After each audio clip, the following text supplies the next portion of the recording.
High friends, Manjushree home cook and blogs থেকে আজকে আমি আবারও একটা রেসিপি নিয়ে চলে এলাম, যা হলো সামুদ্রিক ছোট ছোট মাছের হাতে মাখা চচ্চড়ি।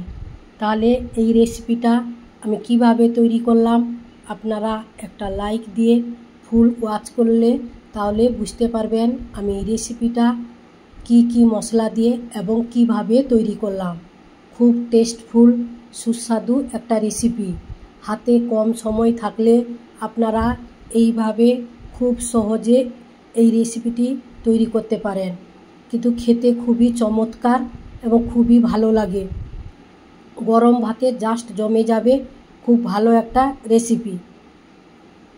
তাহলে বন্ধুরা চলুন মূল রেসিপিতে ফেরা যাক। আমি এখানে কিভাবে এই ছোট মাছের হাতে মাখা চচ্চড়িটা তৈরি করলাম। আমার চ্যানেলে হাতে মাখা চচ্চড়ির রেসিপি 2-3টে দেওয়া আছে, আপনারা চাইলে ভিডিওগুলো দেখে নিতে পারেন। তাহলে রেসিপিটা সম্পূর্ণ তৈরি করার জন্য আমি এখানে নিয়েছি প্রথমে একটা কড়াইতে ছোট ছোট মাছগুলো ভালো করে ধুয়ে পরিষ্কার করে কড়াইতে নিয়ে নিলাম। আপনারা চাইলে কোনো স্টিলের বাটিতে বা অ্যালুমিনিয়ামের বাটিতে নিতে পারেন। মাছগুলো নিয়েছি, তার সঙ্গে এখানে আমি কি সবজি দিলাম আপনারা দেখতে থাকুন।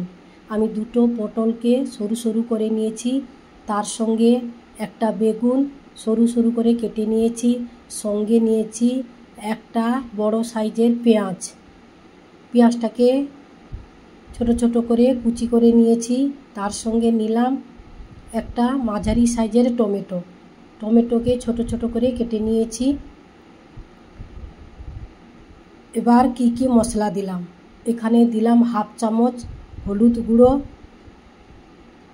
আর দিলাম 1/2 চামচ লঙ্কার গুঁড়ো।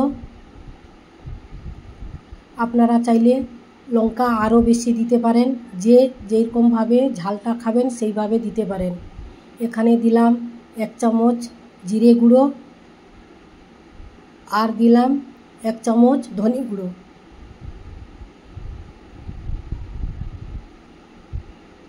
অল্প 1/2 চামচের মতো লবণ দিলাম। সঙ্গে এবার দিব কিছুটা সর্ষের তেল।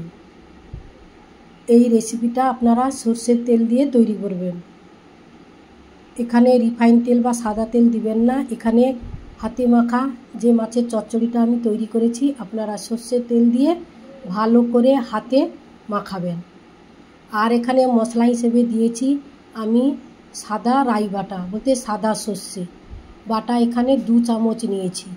নিয়ে এবার ভালো করে হাতে সমস্ত সবজি মাছ ভালো করে মেখে নিব। হাতে মাখা মাছের চচ্চড়ি বা সবজি যে কোনো হাতে মাখা যদি আপনারা তৈরি করেন, কিন্তু হাত দিয়ে ভালো করে মাখাতে হবে। আমার এই রেসিপিটা যদি আপনাদের ভালো লাগে তাহলে অবশ্যই আপনারা কমেন্ট বক্সে একটা কমেন্ট করবেন, আজকে আমার হাতে মাখা সামুদ্রিক ছোট মাছের চচ্চড়ি কেমন হলো। এবার মাখানো হয়ে গেছে, আমি হাতটা ধুয়ে যতটুকু জল দরকার সেইটুকু জল দিয়েছি। এবার সঙ্গে এখানে কয়েকটা কাঁচা লঙ্কা নিয়ে নিব। আপনারা চাইলে আরও বেশি কাঁচা লঙ্কা নিতে পারেন, তবে এখানে আমি 2-3টের মতো কাঁচা লঙ্কা নিয়েছি। এবার গ্যাসের ফ্লেমটা একটু বাড়িয়ে দিয়ে ঢাকনা চাপা দিলাম। ঢাকনা খোলার পর এইভাবে আমার চচ্চড়িটা দেখতে পাচ্ছেন হয়ে এসছে। এবার কিছুটা হয়ে আসার পর আমি এখানে ধনেপাতা অ্যাড করলাম। ধনেপাতাগুলোকে ছোট ছোট কেটে দিয়ে চারদিকে ছড়িয়ে দিলাম। আপনারা চাইলে এখানে লঙ্কার পরিমাণটা বাড়িয়ে দিতে পারেন।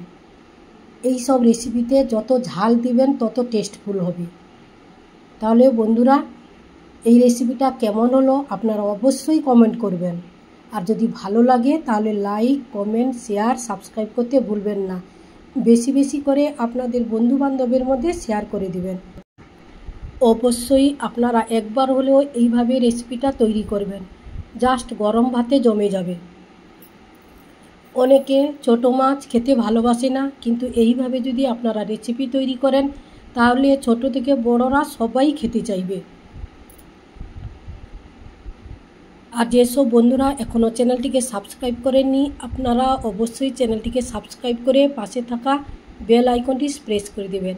তাহলে বন্ধুরা আপনাদের কাছে আগে নোটিফিকেশান পৌঁছে যাবে, তাহলে আপনাদের ভিডিও দেখতে সুবিধা হবে। তাহলে চলুন বন্ধুরা, আমার রেসিপিটা মোটামুটি শেষের পথে শেষ হয়ে এসছে। এবার আমি এটা সার্ভ করব, একটা বাটিতে তুলে নিব। তাহলে আজকের মতো বিদায় নিচ্ছি। আবারও আপনাদের সঙ্গে অন্য কোনো রেসিপিতে দেখা হচ্ছে। ততক্ষণে ভালো থাকুন, সুস্থ থাকুন। Tata, bye bye.